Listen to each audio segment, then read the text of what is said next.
দেশীয় পণ্যের ওপর মার্কিন শুল্ক হার কমাতে আমেরিকার সঙ্গে গোপন চুক্তি বাংলাদেশের। 12ই ফেব্রুয়ারি দেশের জাতীয় সংসদ নির্বাচনের আগে এই বাণিজ্যিক চুক্তিটি স্বার্থে আমেরিকার পক্ষ থেকে নাকি চাপও দেওয়া হচ্ছে। দেশবাসী, ব্যবসায়ী সংগঠন, রাজনৈতিক দলগুলিকে সম্পূর্ণ অন্ধকারে রেখে চুক্তি স্বার্থে তৎপর ইউনূস সরকার। চুক্তিটির বিষয়ে শুরু থেকে রাখঢাক রাখা হয়েছে। এই বিষয়ে গত বছর আমেরিকার সঙ্গে নন ডিসক্লোজার অ্যাগ্রিমেন্ট সেরে ফেলেছে ইউনূস সরকার, যাতে চুক্তির শর্তাবলী কোনোভাবেই প্রকাশ্যে না আসে। এখন প্রশ্ন, বাণিজ্যিক চুক্তিটি নিয়ে এত গোপনীয়তা কেন? দেশের কোন স্বার্থ বিসর্জন দিয়ে আমেরিকার সঙ্গে চুক্তি করতে চলেছে অসাংবিধানিক অবৈধ ইউনূস সরকার? গোপন সূত্রে যে তথ্য পাওয়া যাচ্ছে সেটি সত্যিই ভয়ানক। শুল্ক কমানোর নামে বাংলাদেশের সামনে দুটি শর্ত রেখেছে আমেরিকা। 1. দেশের কোনো প্রান্ত থেকে খনিজ সম্পদ ও খনিজ তোলার আগে আমেরিকার আগাম অনুমতি নিতে হবে। 2. যে কোনো দেশের সঙ্গে বাণিজ্যিক চুক্তি করতে হলে আমেরিকাকে আগে থেকে জানাতে হবে। বাংলাদেশ একটি স্বাধীন ও সার্বভৌম দেশ। নিজ দেশের আভ্যন্তরীণ বিষয়ে সিদ্ধান্ত নিতে গেলে মার্কিন অনুমতি লাগবে কেন? তবে আমেরিকার এমন চেষ্টা নতুন কিছু নয়। হাসিনা সরকারের আমলে তারা একই চেষ্টা করেছিল। নেত্রী তখন বলেছিলেন যে আমি আমার সেন্ট মার্টিন এই বিদেশিদের দেব না। হ্যাঁ, সেইগুলো তারা যখন জানছে, আর তারা তখন আমাদের খুব প্রেশার দিচ্ছিল যে তোমরা অস্ত্র কিনো। তা আমাদের পলিসি ছিল যে দেখো, আমরা প্রথম আমাদের লোকগুলোকে দুবেলা ভাত খাওয়াতে চাই, আমাদের লোকরে এই একটা ডিসেন্ট লাইফ দিতে চাই। এইটা করার পরে আমরা তোমাদের অস্ত্র আমাদের কোনো শত্রু নাই, আমরা কেন অস্ত্র কিনবো? তো ওরা তখন বারবার বলেছিল যে না, তোমরা অস্ত্র কিনো কারণ তোমরা উন্নতি করতেছো, তারপরে তোমাদের ইউ হ্যাভ টু প্রোটেক্ট।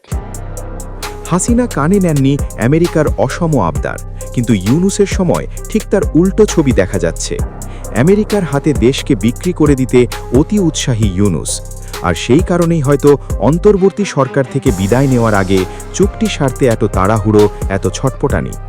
2025 সালে 100টি দেশের ওপর পাল্টা শুল্কের ঘোষণা দিয়েছিলেন মার্কিন প্রেসিডেন্ট ডোনাল্ড ট্রাম্প। শুরুতে বাংলাদেশের ওপর 37% শুল্ক ঘোষণা করা হলেও পরবর্তীতে 35% নির্ধারণ করা হয়। দর কষাকষির পর 35% শুল্ক এসে দাঁড়ায় 20%। ধার্য শুল্ক আরও কিছুটা কমাতে নাকি তৎপর ইউনূস সরকার, আর তার জন্য এই বাণিজ্যিক চুক্তি।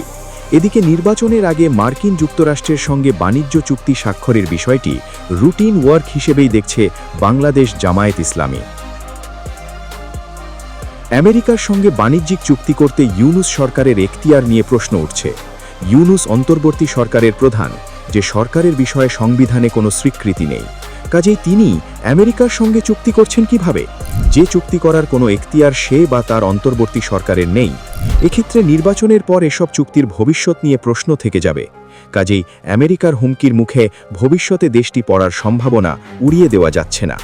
আর এখানেই একটি প্রশ্ন উঠছে, আমেরিকার হাতে দেশকে তুলে দিতেই কি ইউনূসের আমলে এত ভারত বিরোধিতা? জুলাই গণ অভ্যুত্থানে একদিকে যেমন হাসিনার বিরোধিতা করা হয়েছে, অন্যদিকে সমান তালে ভারত বিরোধিতায় শান দেওয়া হয়েছে।